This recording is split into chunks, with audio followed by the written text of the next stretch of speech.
and their Spanish they study about English subject. And our lesson is story time. अभी story हम सीखेंगे कि one man और उसके 4 सन्स थे, उन्होंने क्या क्या किया. Story time is strength. Listen, repeat and act. An old man lived with his 4 sons in a village. एक बूढ़ा आदमी एक गांव में अपने 4 बच्चों के साथ रहता था. The old man was worried. उसको बहुत चिंता थी उसके बच्चों के बारे में. His sons were always quarreling with each other.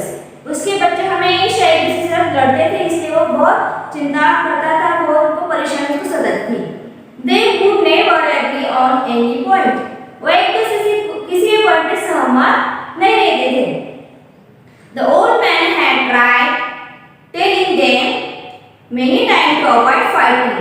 Old man था, बूढ़ा आदमी, वो बच्चों को बोलते थे कि झगड़ा मत करो, एक दूसरे की बात पर सहमति दिखाया करो, फिर भी उनकी बात सुनते नहीं थे. But his sons could not listen him. वो अपने फादर का कहना नहीं मानते थे, नहीं सुनते थे. They would fight for everything. वो हर एक बात में झगड़ा करते थे. One day, एक दिन, he called his 4 sons. एक दिन उसने सोचा और उसने अपने चारों बच्चों को अपने पास बुलाया. He gave them a small bundle of sticks. उसने अपने बच्चों के पास क्या दिया? एक बंडल का स्टिक दिया. And asked them to break the bundle into 2.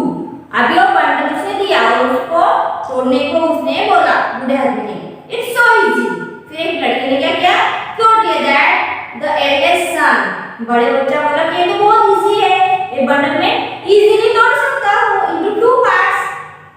He took the bundle and tried to break it. फिर उसने बंडल अपने पास लिया और तोड़ने का प्रयास करने लग गया. He was surprised that the sticks in the bundle remained unbroken. उसने बहुत ट्राई किया फिर भी वो बंडल नहीं टूटा. He used more force और फिर उसने और ताकत लगाई उसको तोड़ने के लिए. He tried again and again. उसने बार-बार प्रयास किया तोड़ने का. But the bundle of sticks did not break. He gave up. फिर भी वो बंडल टूटा ही नहीं. उसने दूसरे को दे दिया कि उसने दे दिया. Then his brothers tried to break the bundle of sticks. फिर दूसरों ने भी प्रयास किया वो बंडल तोड़ने का. They tried hard but they could not succeed. उन्होंने भी बहुत प्रयास किया फिर भी वो बंडल नहीं टूटा. Their father smiled and asked them to undo the bundle. फिर उसने क्या किया? वो बूढ़े आदमी हंसा और बच्चों की तरफ उसने देखा. Now the sticks were separated. फिर उसने अपने हाथ में बंडल लिया, वो जो बंडल की स्टिक अलग-अलग उसने कर दी. He gave each other the single stick and asked them to break. फिर उसने जो एक से निकल थी वो बच्चों को दे दिया और उनको बोला कि अब ये तोड़ो. Each of the sons took sticks in hand. हर एक सन ने अपने हाथ में स्टिक ले ली. In no time, the sticks were bent and broken. फिर फटाक से वो सिंगल चीज है वो फटाक से टूट गई. A single stick is easily broken. फिर वो क्या बोला? जो सिंगल स्टिक है वो इजीली ब्रेक हो गई. वो एक जो कीड़ी लड़की थी वो फटाक से टूट गई. If the 4 sticks come together, it is impossible to break them.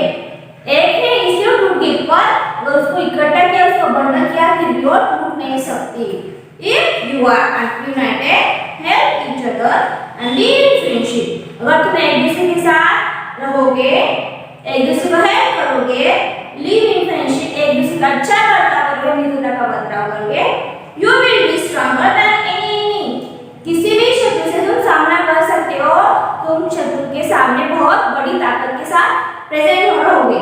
But if you are divided into yourself and keep fighting, you will be as weak as the single stick in that bundle. अगर तुम एक दूसरे से लड़ाई करोगे, झगड़ा करोगे, तो तुम वो सिंगल स्टिक की तरह रहोगे जो फटाक से टूट जाती है. अगर तुम ग्रुप में रहोगे, एक दूसरे को सपोर्ट करोगे, फिर तुम्हारे ग्रुप बन जाएगा. फिर कोई भी एनिमी तुम पे हमला नहीं कर सकता, कोई भी एनिमी तुमसे डरेगा. रिमेंबर, अभी याद रखना, यूनाइटेड वी स्टैंड. अगर हम यूनाइटेड हो गए, इकट्ठा हो गए, डिवाइडेड वी फॉल. हम डिवाइड नहीं हो सकते. said the old man, giving his son a meaningful message. इस तरह से वो ओल्ड मैन ने अपने बच्चों को मैसेज दिया है. This time the brothers learn a lesson. बच्चों ने एक लेसन सीखा कि they stop fighting with each other. फिर उन्होंने झगड़ा करना बंद कर दिया एक दूसरे से. They started to work together. फिर वो एक साथ काम करने लग गए as a team एक ग्रुप की तरह. And that really helped them. फिर ये सब उनको बहुत हेल्प आया. अभी इस लेसन में हमने एक ओल्ड मैन और 4 बुक की बच्चों की स्टोरी सुनी है. अभी इस लेसन में कौन सा हार्ड वर्ड आया देखो, worried. WORRIED worried मतलब बहुत चिंता करना, परेशानी, सताना. QUARRELLING means झगड़ा करना. break break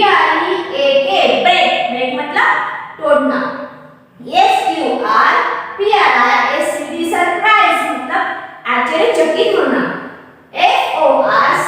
FORCE मतलब ताकत. stronger